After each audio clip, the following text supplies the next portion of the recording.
Fui a visitar a la imprenta en La Buena Semilla y hubo una sorpresa que les quiero contar. La tecnología ha venido avanzando y una compañía que quería promover sus nuevos equipos en Colombia querían una vitrina para demostrarlos y dieron a La Buena Semilla un equipo increíble por mitad de precio. Y este equipo puede imprimir pequeñas cantidades de cosas a un precio muy competitivo. Entonces, nosotros que tenemos los libros del hermano George, los libros del hermano Clayton, yo no sé cuántos libros, por lo menos unos 40, tal vez llegando a 50 libros, que en este momento no hay ni uno solo en existencia en la librería. Si alguien quiere un libro de esos, no hay. ¿Sí? Cristina tiene que sacar fotocopias. Y ahora la tecnología está allá que se puede hacer, en vez de 1,000 a 3,000 libros que estábamos trabajando para un buen precio, ahora esta nueva tecnología hace de 50 a 500. Entonces se puede hacer tan poco como 50 o se puede hacer hasta 500 con una máquina y todavía es competitiva. Es con los mismos precios que antes eran 1,000 en las otras máquinas. Entonces tenemos la posibilidad con relativamente poco dinero de por lo menos poner 50 copias de cada cosa en la librería por si alguien quiere esos libros del hermano George, del hermano Clayton. Entonces es importante estar orando sobre eso, porque alguien tiene que patrocinar esos libros. Nosotros no los podemos hacer de la nada. Al comienzo, en La Buena Semilla me decían: Martín, estos libros que usted está imprimiendo, no se vaya a entusiasmar porque nadie le va a comprar esos libros. Y yo le dije: no, tranquilos, yo no estoy esperando que alguien me compre los libros, porque resulta que cuando el Señor provee y cuando nosotros tenemos la provisión en la mano, es cuando nosotros mandamos imprimir los libros. Y con muy pocas excepciones hemos hecho eso toda la vida. Y hemos tenido momentos cuando hemos necesitado libros y no hemos tenido, y ellos siempre nos han hecho los libros. Una vez que yo tenía que hacer un viaje por un río con un barco grande que me habían dado y no tenía libros, y era para ir a toda la mitad de la guerra, y La Buena Semilla diezmó de todo su año de producción, y con los diezmos de ellos financiaron los libros para cargar ese bote con 14 toneladas de libros y nos despacharon. Y hemos tenido muchas diferentes aventuras allá, haciendo cosas. Pero y a medida que el Señor nos ha bendecido a nosotros, ha bendecido a ellos. Y ahora tienen una máquina increíblemente bueno. Y a un costo donde ellos nos pueden dar a nosotros también unos precios muy, muy especiales, como siempre han hecho. Entonces ya tenemos la tecnología, por lo menos, para solucionar el problema de los libros que no tenemos. No van a haber libros para repartir por todos los rincones de Colombia, pero por lo menos podemos mantener esos libros en existencia, con una mínima inversión ahora. Y todo tiene su tiempo, todo tiene su temporada. El año pasado tuvimos una conferencia con los Indian Spies, allá en el Cauca, en Morales, y al comienzo parecía que no íbamos a tener nada, y unos de afuera mandaron a imprimir libros, otros aún de aquí, de Colombia, mandaron sacar cositas, y entre una cosa y otra, cuando nos fuimos al evento, teníamos 50,000 libros. 50,000 libros y Biblias, y cada persona se fue con su paquete, y cada persona que tenía ministerio se fue con su caja. Y esos libros se fueron por todas las cordilleras, adentro, porque habían más de 4,000 indígenas en el evento.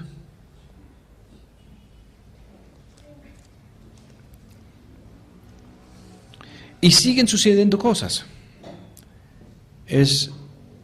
Aquí en la ciudad no estamos viendo la misma clase de obra de Dios, pero Dios sí está tocando a algunos pastores. Comenzando el año pasado en una conferencia en Cali, el Señor tocó profundamente al pastor Darío en Casa de la Roca. Y se puso a arrepentir y a decir que la iglesia de él y los similares eran como la Odisea, y que no pensaban que tenían todo y no tenían nada, y no habían tenido corazón para los hermanos en las zonas rojas que estaban siendo perseguidos. Y bueno, pasaron otras cosas. A mí me pidieron orar antes del mensaje de él en la conferencia de COICOM, y me dieron 5 minutos. Entonces yo dije al Señor, ¿yo qué hago con 5 minutos? El Señor me mostró. Entonces le dije, gracias a la conferencia por apoyarnos, porque el día antes ellos habían mostrado la película y recogieron una ofrenda para el ministerio, y lo recogieron en unos... pusieron todo en un costal, en un tolego, y me entregaron el costal y ni siquiera lo contaron. Primera vez que me pasa algo así.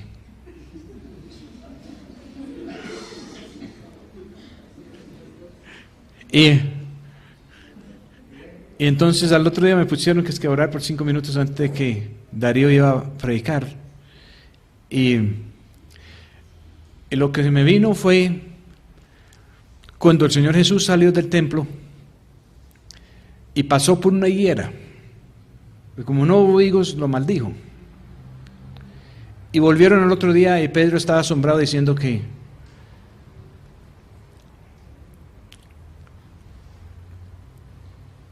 estaba muerto, desde las raíces, se había secado. Y el Señor dijo a Pedro que no se maravillara por eso, y que si tuviera fe, podría decir hasta este monte que se lanzara al mar, y se haría. Entonces yo me puse a pensar, porque a través de los años nos han hablado de que la fe mueve montañas, y yo sé que eso es cierto, pero eso, el Señor no dijo cualquier montaña, Él dijo este monte, y estaban en el monte de Olivos, y eso es el monte que simboliza la unción y la presencia de Dios, y la religión había cogido eso, y ahí sucedieron los sucesos del huerto de Getsemaní, donde traicionaron al Señor. Los religiosos desde entonces piensan que si son enterrados en el monte de las Olivas, que van a resucitar al regreso del Señor. Entonces ahora casi no se ve el monte por todas las tumbas que han puesto ahí.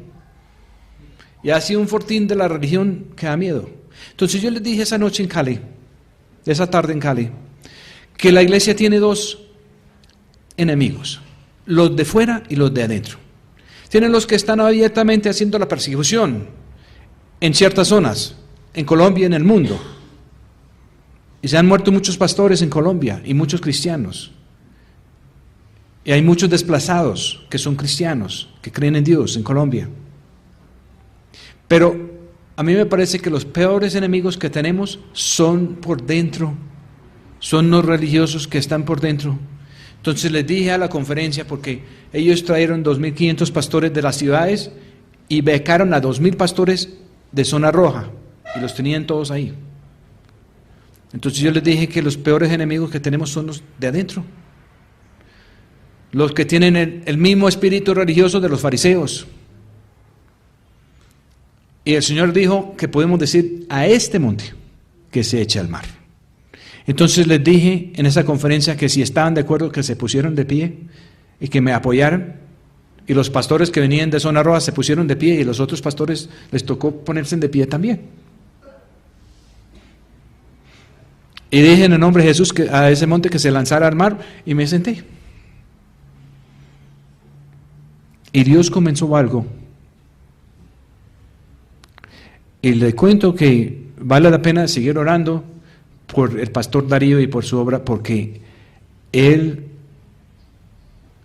comenzó a apoyarnos como nadie nos ha apoyado.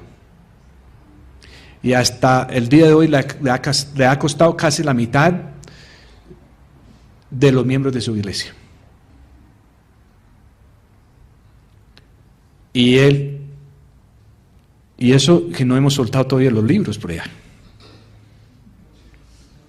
Solo con la película y otras cositas.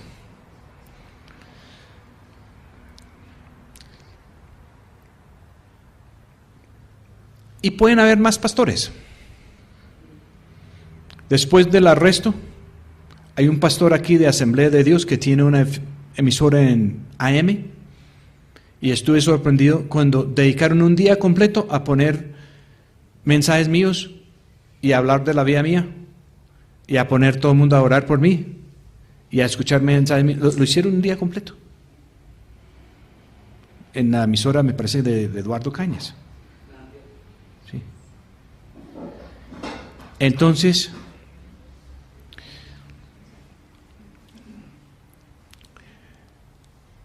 cuando suceden cosas así, nos corresponde a nosotros darles la mano y orar por ellos.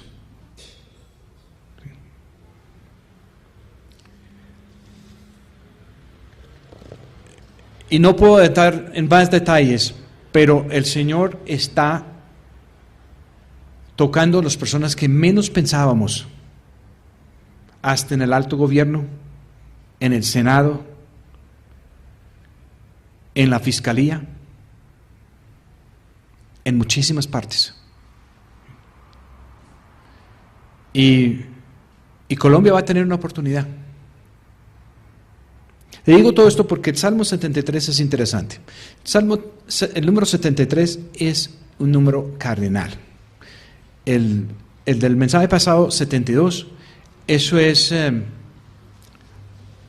9 multiplicado por 8. Y 8 son nuevos comienzos y 9 es el juicio, el final de la cosa. El Salmo 73, el número 73 es un número aparte. Y esto representa algo que puede ser de larga explicación, pero es muy importante que lo entendamos, porque es escrito por Asaf. Asaf quiere decir el que recolecta, el que reúne. Y Asaf estuvo con David y al comienzo de Salomón, hasta cuando el nuevo templo fue inaugurado y llenado por la gloria de Dios. Pero Asaf dice que casi da la espalda al Señor, por una razón muy sencilla. Mire cómo es. Ciertamente bueno es Dios a Israel, a los limpios de corazón. En cuanto a mí, casi se apartaron mis pies, por poco resbalaron mis pasos, porque me enojé contra los locos, viendo la paz de los impíos. Porque no hay ataduras para su muerte, antes su fortaleza está entera. No pasan trabajos como otros seres humanos, ni son azotados con los hombres. Por tanto, la soberbia los corona, se cubren de vestido de violencia. Sus ojos están salidos de gruesos, logran con creces los antojos del corazón. Se soltaron y hablan con maldad de hacer violencia, hablan con la altanería. Ponen contra el cielo su boca y su lengua pasea la tierra. Él está mirando todas las personas que están haciendo diabluras y hasta diabluras en nombre de Dios. y se enojó y casi se aparta de Dios. Porque si nosotros estamos siguiendo al Señor y si nos toca difícil, y si otras personas están utilizando a Dios, utilizando las cosas de Dios, hasta burlándose de Dios, y mire cómo les va de suave, entonces Asaf dice que casi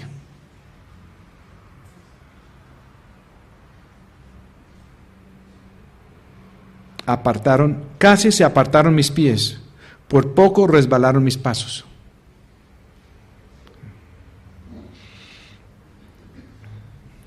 Si el diablo logra meter una espina en nuestro corazón, con eso él puede lograr abrir una brecha entre nosotros y Dios.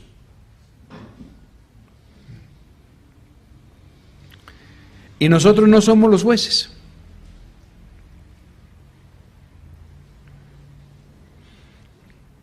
Y en los caminos de Dios, a veces los que tenemos que enfrentar dificultades, solo el Señor sabe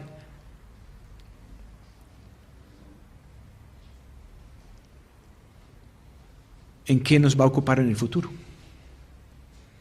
Y los que están en un camino demasiado suave, sin temor a Dios, pueden gozar por un tiempo, pero no les va a durar. Y si podemos dar la mano o lograr que el Señor toque a algunos de los que van por el camino suave,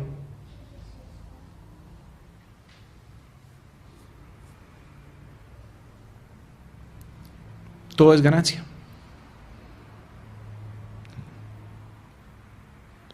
Por eso su pueblo volverá aquí, y aguas de lleno les son exprimidas.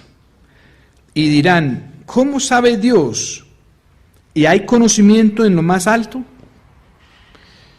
Yo estuve haciendo un diccionario bíblico de todos los nombres de personas y lugares en la Biblia. Porque me fui a buscar en las librerías de Estados Unidos y no pude encontrar ni una sola Biblia con un diccionario, ni siquiera parcial de los nombres.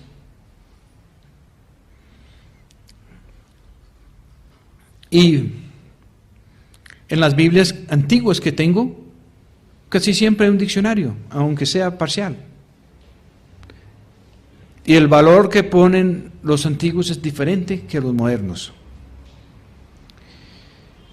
Y entonces me puse porque sabía que me iban a criticar, entonces me puse a chequear lo que yo estaba haciendo con algunas fuentes que serían muy difícil para que los criticaran. Comenzando con el diccionario famoso de hace más de 200 años de Noah Webster en Estados Unidos. Y resulta que en el diccionario de Webster, él no sabe el significado de más de la tercera parte de los nombres. Y simplemente pone la referencia en la escritura donde comienza ese nombre a ser utilizado, o adivina algo y pone una interrogativa.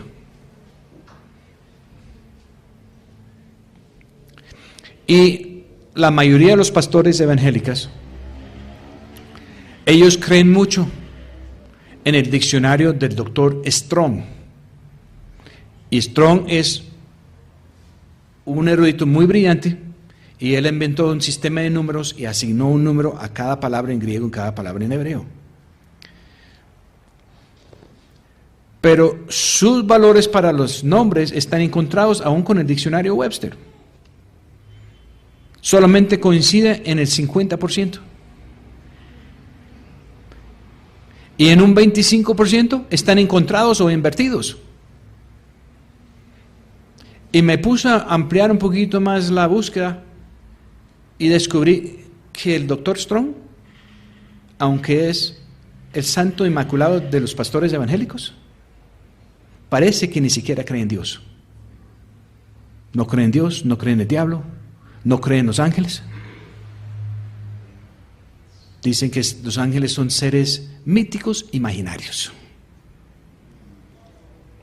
Encontré cosas así revueltos por toda su gran obra de erudición. Y comencé, y hay otro concordancia, menos usada pero igual de serio, más serio tal vez, del Dr. Young, y él sí cree que la Biblia literalmente es verdad, que Dios sí existe, que sí hay un diablo, sí hay un infierno, sí hay un cielo. Y los valores que él pone sobre los nombres coinciden mucho más con lo que puso Casiodoro de Reina, Cipriano de Valera y otras fuentes antiguas. Y hasta coincide con el diccionario de Webster también. Entonces me puse a pensar, ¿cómo es que ha entrado tanta cizaña? Alguien que aparentemente va bien y logró sembrar una cizaña en la iglesia, bárbaro. Y es más complicado ahora todavía en los tiempos finales en que estamos viviendo, porque las líneas de profecía y aún las historias bíblicas más sencillas de los niños, todos son profecías, todos sucedieron tal cual como están, pero son profecías hacia el futuro. Y si no sabemos el significado de los nombres, entonces, ¿cómo vamos a saber qué representan estas personas en el plan profético de Dios? Por ejemplo, Esther no es solamente estrella. Esther quiere decir estrella de la mañana. Pero mi editor no me dejó poner eso porque Strong dice que no, ¿sí?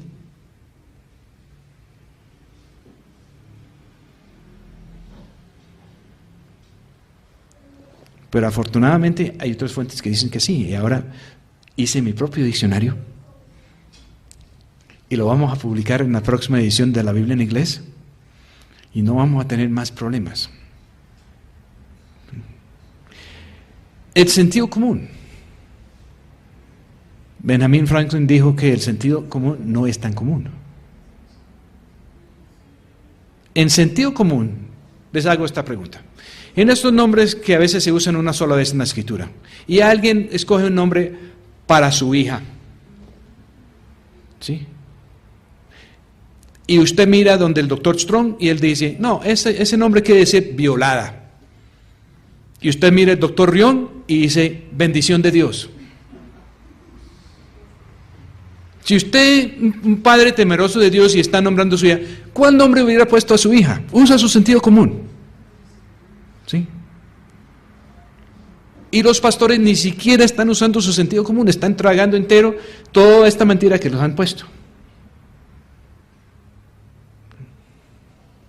Otro ejemplo.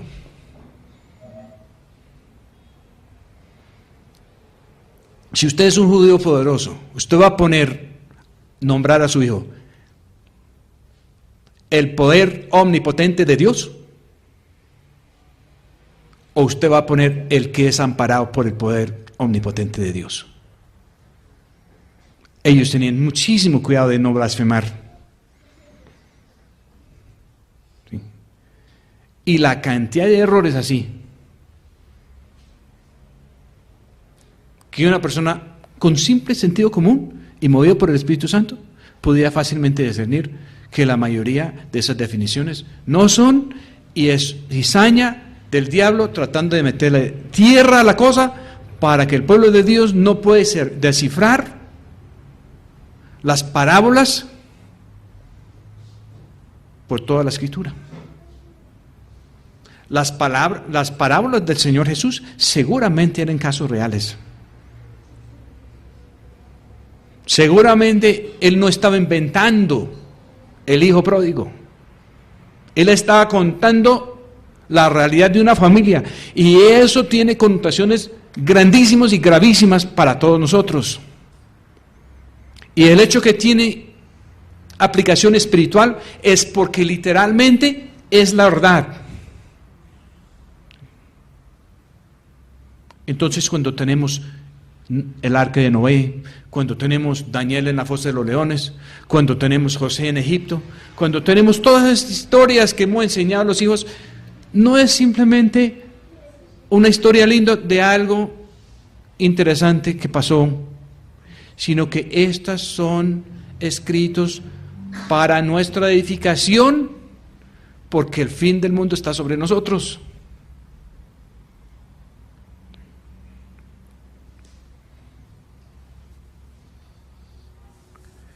Y el diablo quiso dejarnos totalmente ciegos.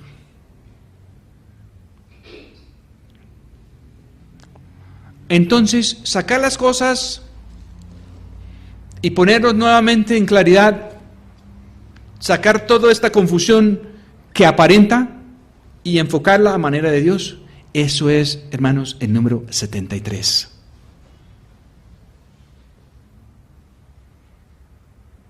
Hasta cuando uno está hablando en radios, banda ciudadana o aún en los aviones, los pilotos, si uno quiere felicitar a uno dice 73.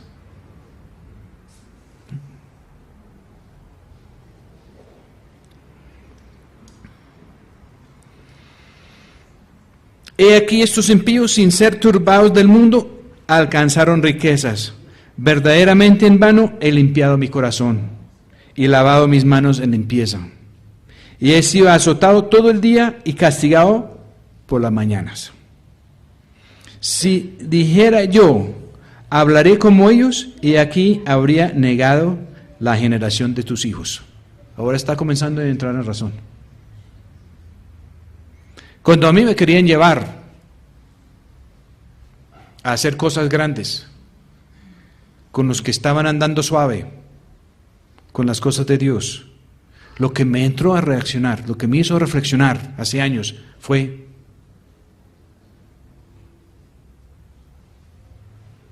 las vidas de los apóstolos y de los cristianos tempranos, los que fueron a los leones.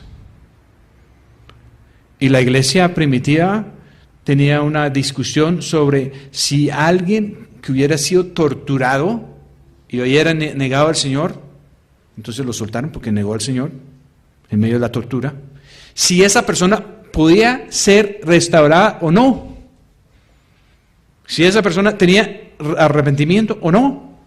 Y muchos pensaron que no, negó al Señor, no. Porque el Señor dice, si me niegan ante los hombres, les niego ante mi Padre. Y otros pensaron que sí. Y la verdad es que es el Señor que puede dar segundas oportunidades. Lo mismo que una persona casada y divorciado. Si van a tener una segunda oportunidad, es el Señor que tiene que brindar esa oportunidad, no yo.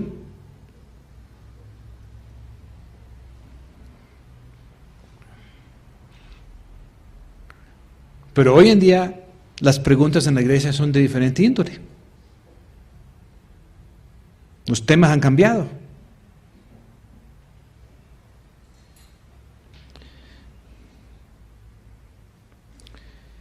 Si dijera yo, hablaré como ellos, he aquí habría negado a la generación de tus hijos.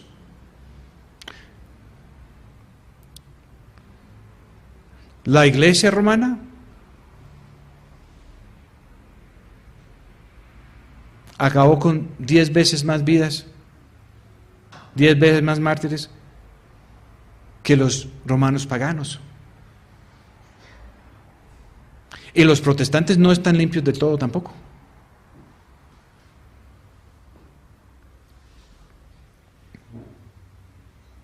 Pensaré pues para entender esto. Es a mis ojos duro trabajo.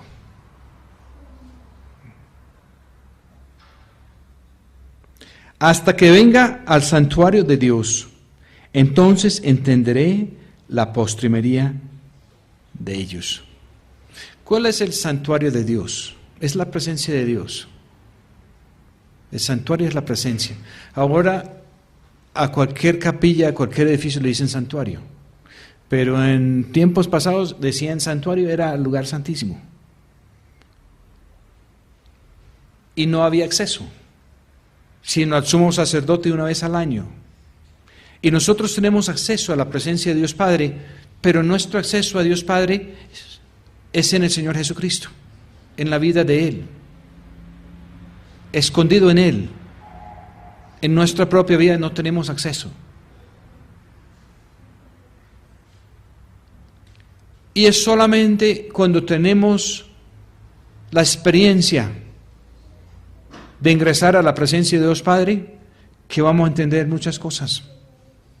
Por fuera de la presencia de Dios, todo se ve invertido, difícil. Y lo que se ve aquí en este mundo, cuando uno está en la presencia de Dios, se ve de otra manera. Las prioridades de este mundo, ante la presencia de Dios, no son.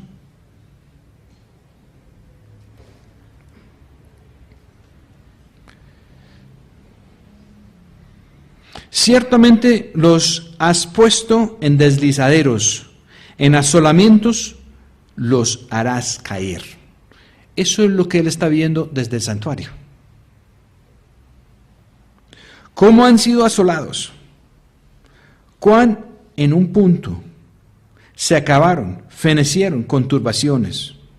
Como sueño del que despierta, así, Señor, cuando despertares, menospreciarás sus apariencias.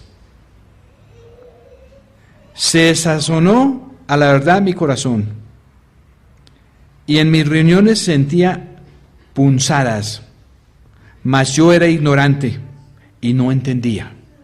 Era como una bestia acerca de ti. Con todo, yo siempre estuve contigo. Trabaste de mi mano derecha. Estaba andando con Dios, él estaba andando con Dios, él estaba caminando con Dios, estaba de la mano con Dios, pero no entendía. No entendía en realidad hasta no entrar en la presencia de Dios. Asaf era levita, era parte de un grupo de sacerdotes. Y en medio de todo, Asaf tuvo un encuentro directo con la gloria de Dios. Hubo un momento en el ministerio de Asaf, y no sé si fue ahí, pero pudo haber sido, cuando la gloria de Dios entró al templo y llenó el templo, y no solamente llenó el lugar santo, santísimo, sino llegó al lugar santo, llenó el atrio de afuera, y dice que nadie pudo ministrar mientras que la gloria de Dios estuvo ahí. Algo pasó con Asaf.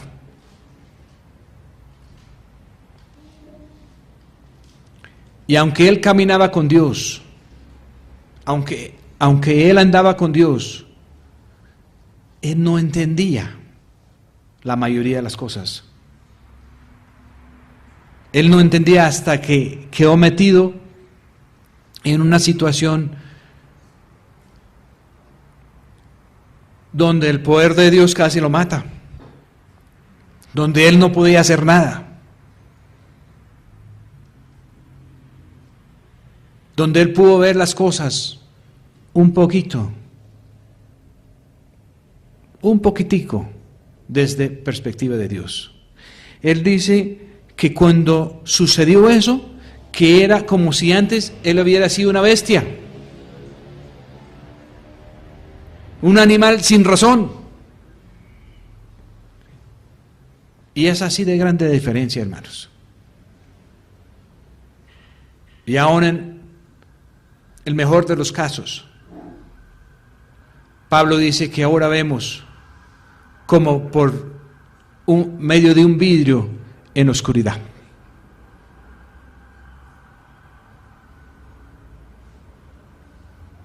Pero el Señor quiere conducirnos por la fe a un sitio donde vamos a ver con claridad. Y cuando lo vemos a Él con claridad, todo lo que hay en nosotros que nos sirve será consumido.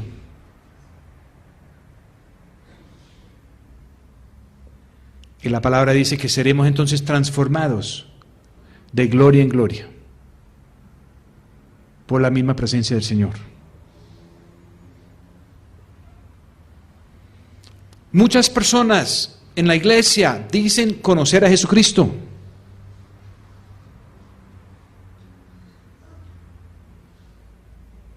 Y de los que dicen conocer a Jesucristo,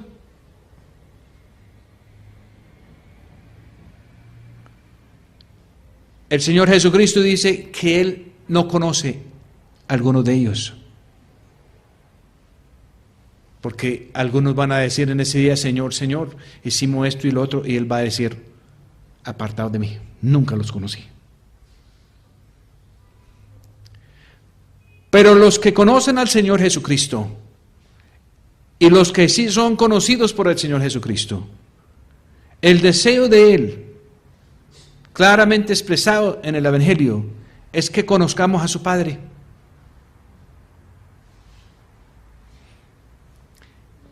Él quiere que conozcamos al Padre y Él quiere que en su nombre podemos pedir al Padre.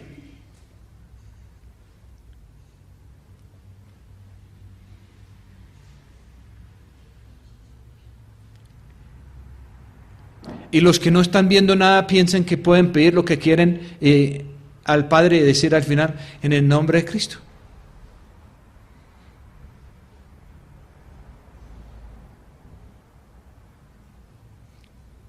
Pero eso no es así, porque el nombre es la naturaleza. Y no tenemos derecho a pedir en el nombre de Cristo si Cristo no domina nuestro ser. Si Cristo no domina nuestros pensamientos.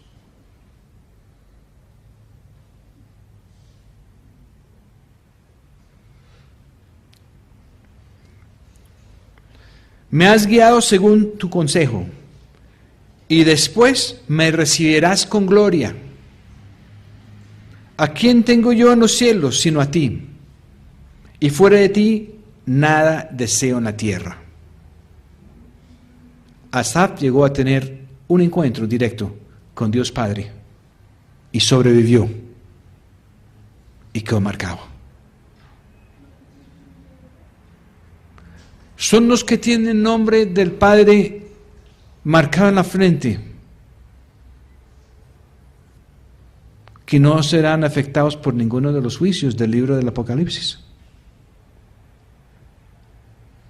Los que no tienen el sello de Dios en la frente.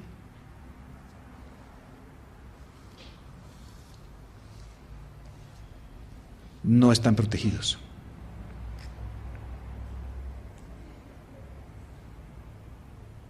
¿A quién tengo yo en los cielos sino a ti? Y fuera de ti nada deseo en la tierra. Mi carne y mi corazón desfallecen. La fuerza de mi corazón es que mi porción es Dios para siempre.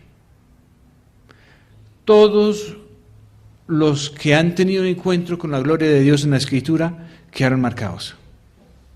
Moisés quedó marcado. Josué quedó marcado.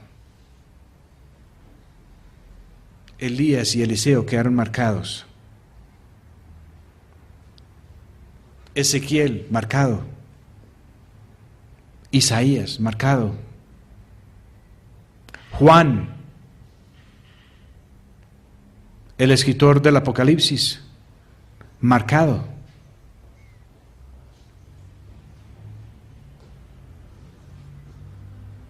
Cuando vio al Señor Jesucristo glorificado, cayó como muerto. Y el Apocalipsis en todas sus señales tiene unas descripciones interesantes, porque el Señor Jesucristo, la cabeza de Él, ¿quién es? Dios Padre. Por eso tiene una cabeza blanca como la lana. Él tuvo una revelación no solo de Jesucristo, sino también del Padre.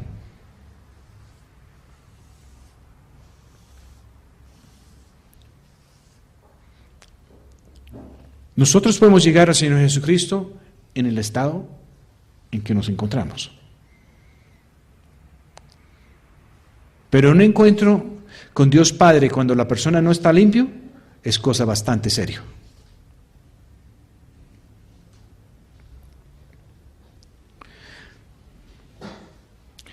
Porque he aquí, los que se alejan de ti perecerán. Tú cortas a todo aquel que fornica de ti. Y en cuanto a mí, el acercarme a Dios me es el bien. He puesto en el Señor Dios mi esperanza para contar todas tus obras. Mire dónde quedó enfocado. Asaf, una persona con sus hermanos, con sus hijos, sumamente dotados por Dios para tocar instrumentos y para cantar. Pero cuando él se encontró de verdad con la gloria de Dios, ella no estaba pensando ni en su don. Él no estaba pensando más en los malos que aparentemente andan bien por un tiempo. Él no estaba pensando en nada de eso. Él estaba pensando, los que se alejan de ti perecerán. Él estaba pensando, tú cortas a todo aquel que fornica de ti. Y en cuanto a mí, el acercarme a Dios me es el bien. He puesto en el Señor Dios mi esperanza para contar todas tus obras. Vamos a orar. Señor, pedimos que podamos aprender la lección del 73. De permitir, Señor, que su bendición entre en nuestra vida e invierte las cosas. Para sacar la espina de nuestro corazón. Para ponernos en el centro de donde es. Para que nosotros, Señor, podamos quedar motivados con otra clase de motivación que no hemos conocido jamás. Donde ya no nos importará ni la vida, ni la muerte, ni nada.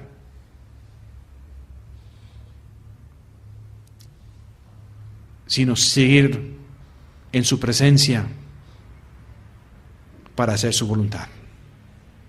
Pedimos esto en el nombre de nuestro Señor Jesús. Amén.